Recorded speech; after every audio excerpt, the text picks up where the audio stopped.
When I finally walked out of the hospital, the air felt different, colder, heavier somehow. I'd been there for over a month, fighting pneumonia that almost took my life. Every day, I told myself, just get better, so you can go home. Home. That word had kept me going through sleepless nights and the steady beeping of hospital machines.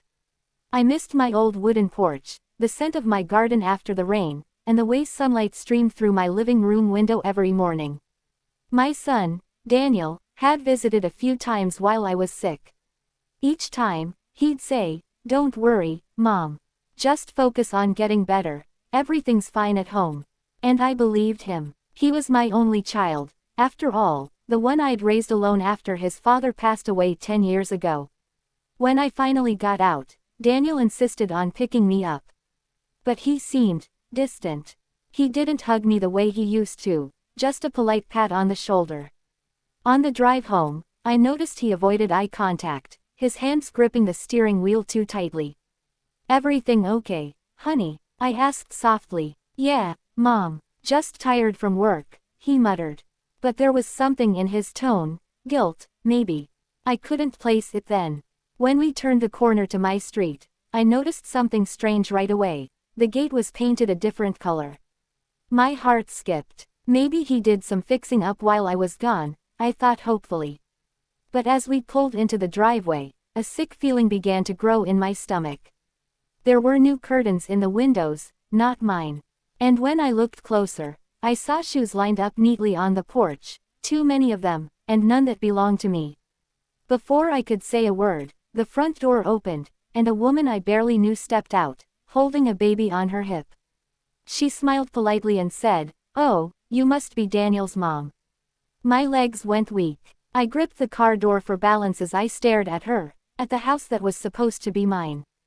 Something was terribly wrong. I stood frozen by the car, staring at that woman like I'd seen a ghost. My own house, my safe place, now felt like a stranger's home. Daniel hurried out of the car and went straight to her, giving her a quick kiss on the cheek. My stomach dropped. What was going on? "Mom," he said quickly, his tone too casual, too rehearsed. "This is Emma's cousin, Liza. She's been staying here for a bit while you were in the hospital." Liza smiled again, that polite kind of smile people use when they know something you don't. "We've just been helping keep the house in order," she said, bouncing the baby gently. I forced a shaky smile and nodded. "Oh, I see, but I didn't." None of it made sense. When I stepped inside, the air smelled different, baby lotion, cheap perfume, and cooking oil. My furniture had been moved around. My favorite armchair, the one by the window, was gone. The walls were covered in new family photos, not of me or Daniel, but of people I didn't even recognize. I turned slowly toward my son. "Daniel, where's all my stuff?" He rubbed the back of his neck, avoiding my eyes. "Mom, calm down, okay. We had to make some space. Emma's parents moved in for a while to help us with the baby." "The baby," I whispered. "What baby?" He hesitated, then motioned toward Liza's child. "Ours." My heart stopped for a second. He hadn't even told me his wife was pregnant. No call, no picture, nothing. I swallowed hard, trying to stay calm. "Daniel, why didn't you tell me?" He sighed, frustrated. "Mom, it's been a stressful month. You were sick, the baby came early, and we needed help. Emma's family offered to take care of the bills and everything while you recovered." I frowned. "Take care of what bills? This is my house, paid for with your father's pension and my savings. What bills?" He looked at me then, and that's when I saw it. The guilt, the fear, the truth hiding in his eyes. "Mom," he said quietly, "please don't be mad. I had to make some arrangements while you were gone." Something inside me twisted painfully. "Arrangements?" I whispered. "What kind of arrangements?" He didn't answer, but deep down, I already knew, whatever arrangements he made, they weren't in my favor. I felt a chill crawl up my spine as I looked around what used to be my living room. Every trace of me, my photos, my decorations, even the little wooden cross by the door, was gone. It was like I'd been erased. Daniel kept pacing, avoiding my eyes. Mom, please just sit down. Let's talk about this calmly, he said. Talk about what, Daniel? I snapped, my voice trembling. About how strangers are living in my house. About how my own son didn't think I deserved to know. He winced. It's not like that. Then what is it like? I demanded. Explain it to me. He hesitated, then finally walked over to the dining table. My heart pounded as he picked up a folder, old, worn, with my name written across the top. He slid it toward me. You should probably see this. I opened it with shaking hands. Inside were several documents, all stamped and signed, property transfer papers. My name had been crossed out. In its place, I saw a new one. Emma's father, Richard Gomez. For a moment, I couldn't breathe. My hands began to tremble so badly that the papers slipped to the floor. You gave away my house. I whispered. Daniel's voice was quiet, almost pleading. Mom, listen. You were in the hospital, the bills were piling up, and I didn't know what else to do. Emma's dad offered to help, but he wanted something in return. He said he could pay for your medical care if we transferred the deed temporarily. Temporarily, I cut in, my voice cracking. You call this temporary? My name is gone, Daniel. Gone. He looked down, his face pale. I thought I could fix it later. I didn't know it would go this far. Tears blurred my vision. The betrayal cut deeper than any illness I'd ever suffered. Do you have any idea what this house means to me? Your father and I built our life here. I raised you here. And you, my voice broke. You just gave it away like it was nothing. He ran his hands through his hair, desperate. Mom, I swear I didn't mean for this to happen. I needed help. But I couldn't hear him anymore. The walls felt like they were closing in, unfamiliar faces staring from new family photos, the sound of a baby crying in what used to be my bedroom, the cold sting of betrayal from the only person I trusted. I picked up the papers again, clutching them to my chest. This house might be gone, I said through tears, but I'm not. Something in me hardened right then. I didn't know how, but I was going to get my home back, no matter what it took. That night, I couldn't sleep. Every time I closed my eyes, I saw my husband's face, the day we'd signed the deed to this house, his proud smile as he said, "This will be our legacy for Daniel." And now, that legacy had been handed over to strangers. By morning, I had made up my mind. I wasn't going to cry anymore. I was going to get answers. Emma's family, the Gomezes, were all in the kitchen when I came downstairs. The smell of frying eggs filled the air, and laughter echoed from people who acted like they belonged there. My kitchen. My home. Emma looked up when she saw me, her smile polite but distant. Oh, good morning, Mrs. Miller. Would you like some breakfast? I ignored the question. Where's your father? I asked sharply. Her smile faded. He's in the backyard. Why? Because I need to talk to him. Now. I walked straight through the house and out the back door before she could answer. There he was, Richard Gomez, sitting in my garden chair, watering my plants as if he'd lived there for years. He looked up, startled. Ah, you must be feeling better. I heard you were out of the hospital. I'm well enough, I said coldly. Well enough to ask why your name is on the deed to my house. He didn't flinch. Your son explained everything, didn't he? It was part of an agreement. I paid your hospital bills when the insurance ran out. I did your family a favor. A favor, I repeated, my voice shaking with anger.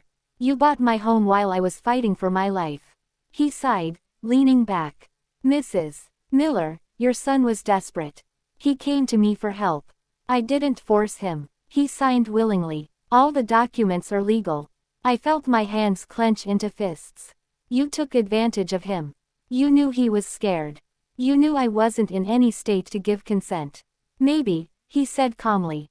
But I didn't do anything illegal. I stared at him, my heart pounding with fury. You may have the papers, Mr. Gomez, but that doesn't make this your home. I built this place. Every brick, every flower, every corner has my life in it.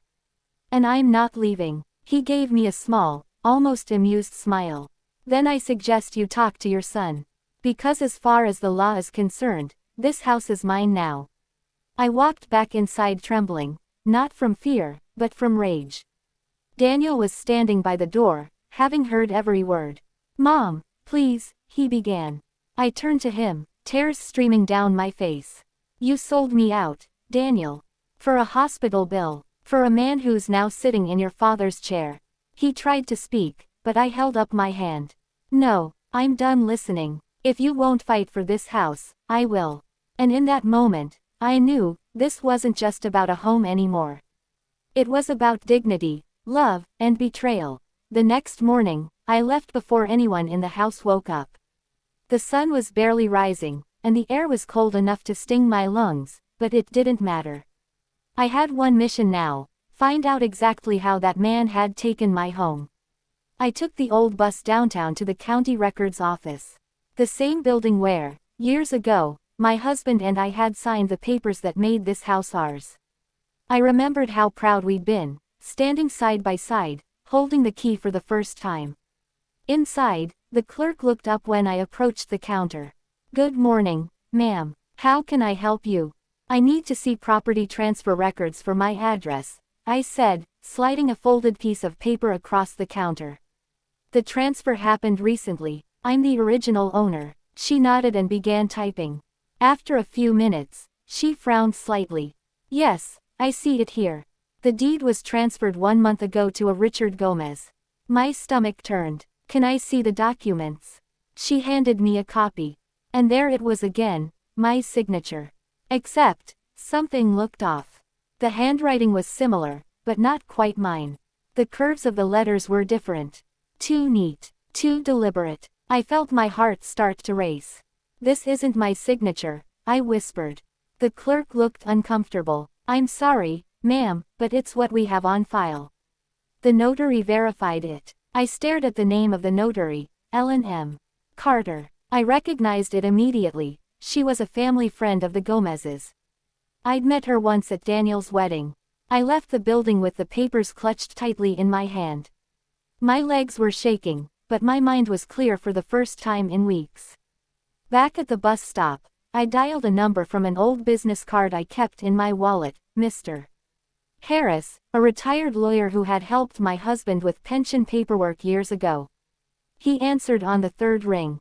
"Hello, Mr. Harris," I said, trying to steady my voice. "It's me, Margaret Miller. I need your help. Someone stole my house." There was a long pause. Then his calm, firm voice, "Mrs. Miller, come to my office this afternoon.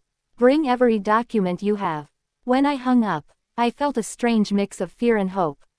For the first time since I'd come home, I wasn't just a helpless old woman watching her world fall apart. I was a mother, a widow, and now, a fighter. Mr. Harris' office was small but neat, shelves lined with dusty law books, the faint smell of coffee and old paper hanging in the air. He stood when I entered, still the same kind man I remembered from years ago, though his hair had turned completely white. "Mrs. Miller," he greeted me, shaking my hand firmly. "Sit down, please. Tell me everything." I handed him the folder with the copies I'd collected that morning, the deed, the notary record, everything. My hands were trembling, but my voice stayed steady as I told him the whole story. The hospital, the bills, Daniel's decision, and the Gomez family moving into my house as if they owned it. He listened quietly, occasionally jotting notes on a yellow pad. When I finished, he picked up the deed and leaned closer to the signature. He murmured, adjusting his glasses. "You're right. This doesn't look like your handwriting. The pen pressure is lighter, and the slant is completely different. Whoever signed this wanted it to look like you, but they weren't careful enough."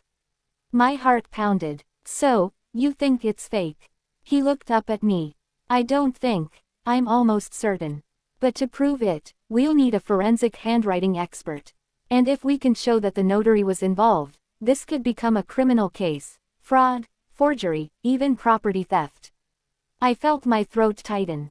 "Criminal case." He nodded gravely. "Yes. And if your son signed those papers knowing they were fake, he could be charged too." The words hit me like a punch to the chest. "Daniel, my boy, I couldn't imagine seeing him in handcuffs. I don't want him in trouble, I said softly. I just want my home back. Mr. Harris sighed, his tone gentle but firm. Mrs. Miller, sometimes justice means facing the truth, even when it hurts. But let's start with the evidence. I'll file a request for the original signed documents and bring in an expert. As he gathered the papers, I stared out the window. The street below was busy, full of people living their ordinary lives. I used to be one of them, before everything was ripped away. When the meeting ended, Mr. Harris walked me to the door. Stay strong, he said. You've already survived worse than this. Don't let them scare you out of fighting. I smiled weakly and nodded. Thank you. That night, I came back to my house quietly. The lights were on, laughter drifting from the living room, Emma's family sitting around, watching TV, as if they'd always belonged there. But this time, I didn't feel powerless. I stood in the shadows outside, clutching the evidence in my purse. They didn't know it yet, but the fight for this house had just begun. 2 days later, I sat in Mr. Harris' office again, this time with a man he introduced as Dr. Lewis, a forensic handwriting expert. He had a calm, precise manner and spoke in short, confident sentences that made me feel both nervous and hopeful. He placed 2 sets of documents side by side, my old will and the deed transfer papers. I've analyzed the signatures, he said, tapping the page with a pen.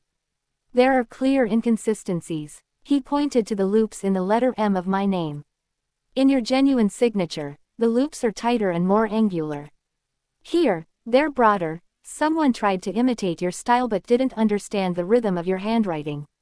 He flipped the page. Also, the baseline pressure and slant are inconsistent with the samples you gave me. In short, Mrs. Miller, this was forged. For a moment, I just sat there, stunned. Even though I already suspected it, hearing it confirmed made my stomach twist. Who would've? I started, my voice fading. But I already knew. Mr. Harris leaned forward. The notary, Ellen Carter, verified this signature. That means she either didn't check it properly, or she was in on it. I'll file a formal complaint with the Bar Association and the District Attorney's Office. We'll also petition for a stay on the property title transfer. Does that mean they'll have to leave my house? I asked quietly. He gave a small nod.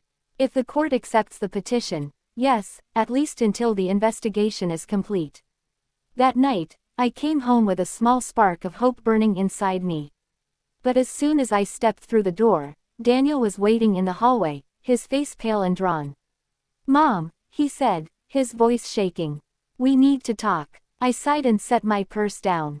Yes, we do. He glanced toward the kitchen where Emma and her parents were sitting.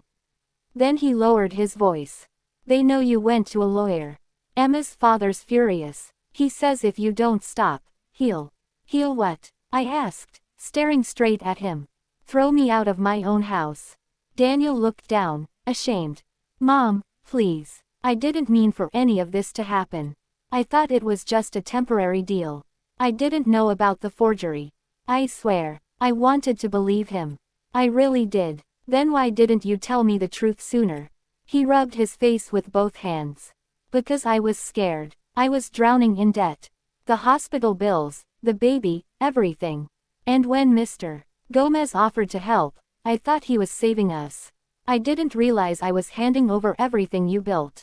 His voice cracked then, and I saw tears in his eyes. The same eyes I'd watched grow from a curious little boy into the man standing before me now, lost and broken. Daniel, I said softly, you made a terrible mistake. But if you're truly sorry, you have.